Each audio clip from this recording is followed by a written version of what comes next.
சிம்பிளா, ஈஸியா பீட்ரூட் கோஃப்தா கறி எப்படி பண்ணுறதுன்னு பார்க்கலாம். இது ரைஸ், சப்பாத்தி, இடியாப்பம், பரோட்டா எல்லாத்துக்குமே ரொம்ப பெர்ஃபெக்ட்டாக இருக்கும். அது மட்டும் இல்லாமல் ரொம்ப ரொம்ப ஹெல்த்தியானது கூட. இதுக்கு ரொம்ப ரொம்ப சிம்பிளான பொருட்கள் தான் தேவைப்படும். நல்லா மொறுமொறுன்னு இருக்கும். இதுக்கு தேவையான வெஜிடபிள்ஸ் எல்லாம் எடுத்துக்கலாம். இதுக்கு வந்து பார்த்திங்கன்னா நம்ம பச்சை பட்டாணி, உருளைக்கிழங்கு, அதுக்கப்புறம் கேரட், பீட்ரூட் இவ்வளோ தான் தேவைப்படும்.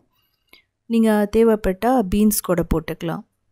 இதை வந்து நம்ம ஸ்டீம் பண்ணலாம். இல்லை அப்படின்னா ப்ரெஷர் குக்கரில் 1லேருந்து 2 விசில் விட்டு எடுத்தீங்க அப்படின்னா பர்ஃபெக்டாக ரெடி ஆகிடும்.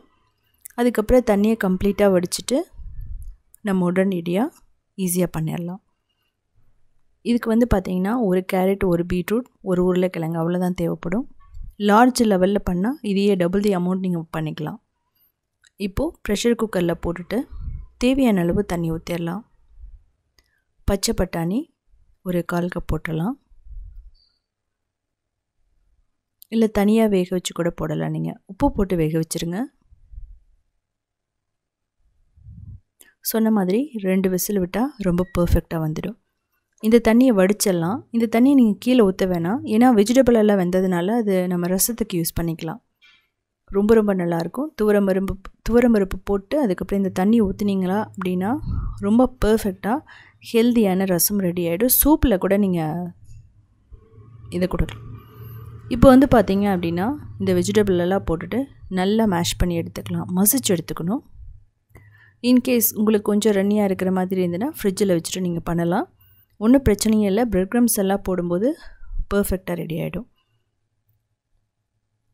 இப்போ வந்து பார்த்திங்க அப்படின்னா நமக்கு கொஞ்சம் ஸ்டிக்கியாக இருக்கிற மாதிரி இருக்குது.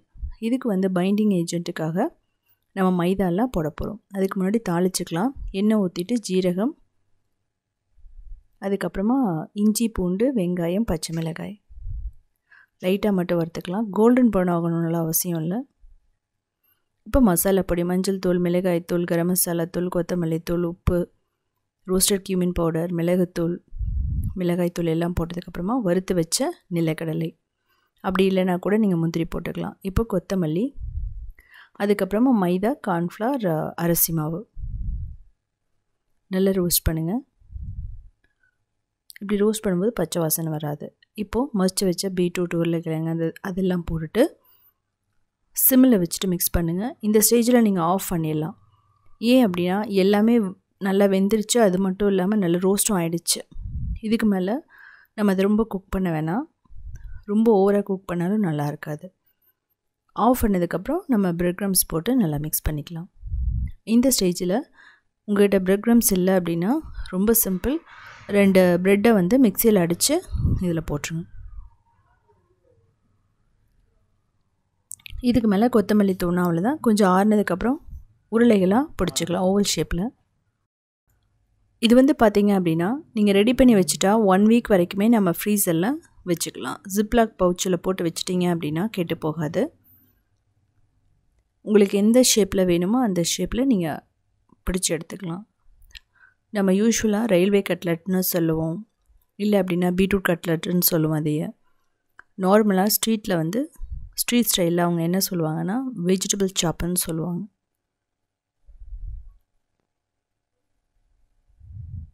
ஸோ முதல்ல எல்லாம் ரெடி பண்ணி வச்சதுக்கப்புறமா நம்ம வந்து மைதாவில் டிப் பண்ண போகிறோம். அதுக்கப்புறம் பிரெட் க்ரம்ஸில் கோட் பண்ண போகிறோம். அதுக்கு மைதா, கார்ன்ஃப்ளவர் எடுத்துக்கலாம். உப்பு கொஞ்சம் போட்டுக்கலாம். ஓரளவுக்கு திக்காக வந்து நீங்கள் கரைச்சிக்குங்க. அதே சமயம் ஓவர் திக்காகவும் இருக்கக்கூடாது, ஓவர் ரன்னியாகவும் இருக்கக்கூடாது. ரொம்ப ரன்னியாக இருந்தால் அதில் வந்து பிடிச்சி வச்சுக்காது. அது மட்டும் இல்லாமல் நம்ம ஃப்ரை பண்ணும்போது அது உதிர ஆரம்பிக்கும். அதனால தான். இப்போது பிரெட் க்ரம்ஸ் எடுத்துக்கலாம். இன்கேஸ் உங்கள்கிட்ட இல்லைன்னா ரஸ்க் யூஸ் பண்ணுங்கள், கார்ன்ஃப்ளேக்ஸ் யூஸ் பண்ணுங்கள். அப்படி இல்லை அப்படின்னா ப்ரெட்டை வந்து மிக்சியில் போட்டு அரைச்சி கொஞ்சம் ரோஸ்ட் பண்ணி யூஸ் பண்ணலாம். இப்போது இதில் நம்ம டிப் பண்ணிக்கலாம். ஈஸி தான். அதில் டிப் பண்ணிவிட்டு நம்ம என்ன பண்ணலாம் அப்படின்னா பிரெட் க்ரம்ஸில் ரோல் பண்ணிக்கலாம். ஸோ அதே வந்து பார்த்திங்கன்னா நான் சிம்பிளான மெத்தட் தான் காமிச்சிருக்கேன். ஃபஸ்ட்டு வந்து பார்த்திங்க அப்படின்னா பிரெட் க்ரம்ஸில் போட்டுட்டு நம்ம இன்னொரு கையில் அந்த பிரெட் க்ரம்ஸை தூவி விடுறது. நம்ம கையிலேயே ஒட்டாது.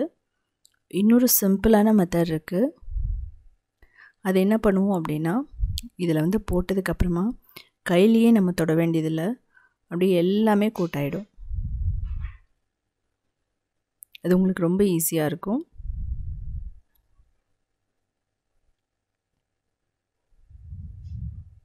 இப்போ பாருங்கள், இப்படி ரோல் பண்ணால் போதும். இது ஒரு பவுல் எடுத்துக்கோங்க. அதில் போட்டுட்டு இப்படி ரோல் பண்ணிங்கன்னா ஈவனாக குட் ஆகிடும். அதுக்கப்புறம் கொஞ்சம் டைட்டாக பிடிச்சிட்டு வச்சிடலாம். ஸோ இதெல்லாம் செஞ்சு முடிச்சுட்டு நான் சொன்ன மாதிரி ஃப்ரீசரில் வச்சுருங்க. தேவையானதை மட்டும் எடுத்து ஃப்ரை பண்ணிக்கலாம். ஃப்ரிட்ஜில் வைக்காதீங்க, ஃப்ரீசர். நீங்கள் ஃப்ரை பண்ணுறதுக்கு முன்னாடி 5 நிமிஷத்துக்கு முன்னாடி எடுத்தால் போதும். பர்ஃபெக்டாக ரெடி ஆகிடும். ஜிப் லாக் பவுச்சில் ஏர் டைட்டில் நீங்கள் வைக்கணும்.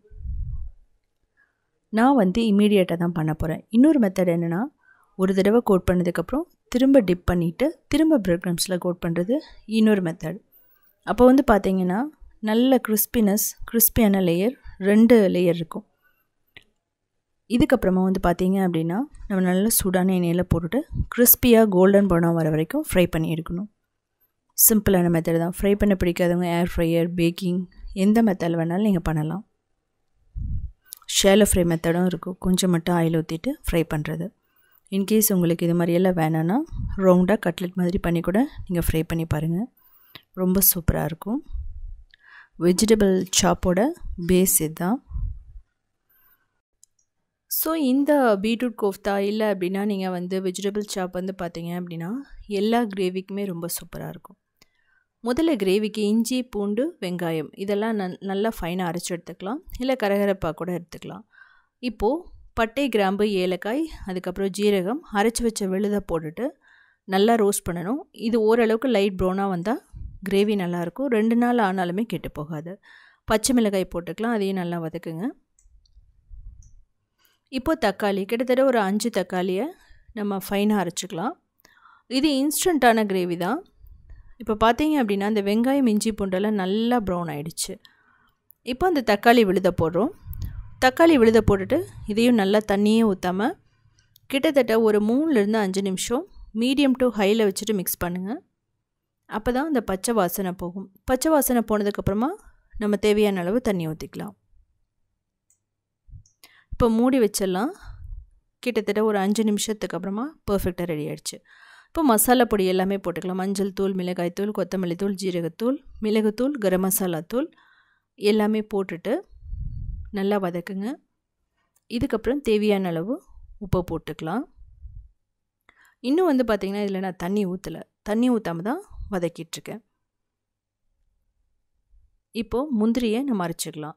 இது ஃப்ரெஷ் க்ரீம் மாதிரி இருக்கும் முந்திரி. இப்போ பார்த்திங்கன்னா அந்த தக்காளி இருக்கிற தண்ணியெல்லாம் அப்சர்வ் பண்ணிக்கிட்டு அந்த கிரேவி ஒரு தொக்கு மாதிரி நமக்கு வந்துருச்சு. ஸோ இந்த ஸ்டேஜ் வந்து ரொம்ப பர்ஃபெக்டாக இருக்கும். நல்லா வதக்கும்போது நமக்கு பச்சை வாசனை போயிட்டு கிரேவி நான் சொன்ன மாதிரி 2 நாள் வரைக்குமே கெட்டு போகாது. இப்போது தேவையான அளவு இந்த ஸ்டேஜில் நம்ம தண்ணி ஊற்றிக்கலாம். நீங்கள் உங்களுக்கு கிரேவி திக்காக இருக்கணுன்னாலும் திக்காக வச்சுக்கலாம். இல்லை உங்களுக்கு தின்னாக இருக்கணுன்னாலும் நீங்கள் அது மாதிரி பண்ணிக்கலாம். தண்ணியை கொஞ்சம் குறைவாக ஊற்றிட்டிங்கன்னா பர்ஃபெக்டாக ரெடி ஆகிடும். இதுவுமே நல்லா கொதிக்கணும். மூடி வச்சு மீடியம் டு ஹைலியே வைங்க. நமக்கு அப்போ தான் சீக்கிரமாக ரெடி ஆகும். அடி பிடிக்கிற மாதிரி இருந்தால் அப்பப்போ ஜென்டலாக மிக்ஸ் பண்ணி விட்டுக்கலாம். இதில் அரைச்சி வச்ச முந்திரியோட விழுதை போடுறோம். இன்கேஸ் நீங்கள் முந்திரி போட முடியலன்னா ஒன்றும் பிரச்சனையே இல்லை. லோ ஃப்ளேமில் அடுப்பை வச்சுட்டு நல்லா திக்கான தயிர் வந்து நல்லா பீட் பண்ணிவிட்டு இதில் ஆட் பண்ணிட்டீங்க அப்படின்னா நமக்கு சூப்பரான கிரேவி ரெடி ஆகிடும். ஸோ இந்த முந்திரியை போட்டுட்டு நம்ம அது கொஞ்சம் நேரம் கொதிக்க விடலாம். அதுக்குள்ளே நம்ம ரெடி பண்ணி வச்சுருக்கிறது வந்து பார்த்திங்கன்னா அப்படியே கூட சாப்பிட்லாம். ஸோ நம்ம ஸ்நாக்ஸாக குழந்தைகளுக்கு கொடுத்ததுக்கப்புறமா மீதி இருந்துச்சு அப்படின்னா இது மாதிரி கட் பண்ணிவிட்டு நம்ம கிரேவி இதில் வேணாலும் போட்டுக்கலாம். சாட்டில் கூட நீங்கள் போட்டு சாப்பிட்லாம். ரொம்ப சூப்பராக இருக்கும். இப்போ நான் இதை கிரேவியில் போட போகிறேன். அப்படியும் போடலாம். நான் கட் பண்ணி போடுறேன். இப்போ கஸ்தூரி மெத்தி ஆட் பண்ணியிருக்கேன். ஃபைனலாக இதையும் போட்டுரும். கடைசியாக தான் நம்ம கஸ்தூரி மெத்தியும் நம்ம கோஃப்தாவையும் போடணும். போட்டுட்டு ஒரு 3 நிமிஷம் நல்லா கொதிக்கட்டும். மூடி வச்சு கொதிக்க வைங்க. ஸோ நமக்கு பர்ஃபெக்டாக ரெடி ஆகிடுச்சு. ஃபைனலாக கொத்தமல்லி மட்டும்தான் போடுவோம். ரொம்ப சூப்பராக ரொம்ப டேஸ்ட்டாக நம்ம ஒரு ரெஸ்டாரண்ட் ஸ்டைலில் கூட நம்ம ஈஸியாக பண்ணிடலாம். இதே மாதிரி நிறைய ரெசிபீஸ் வேணும்னா நீங்கள் உத்தமி கிச்சனை ஃபாலோ பண்ணலாம்.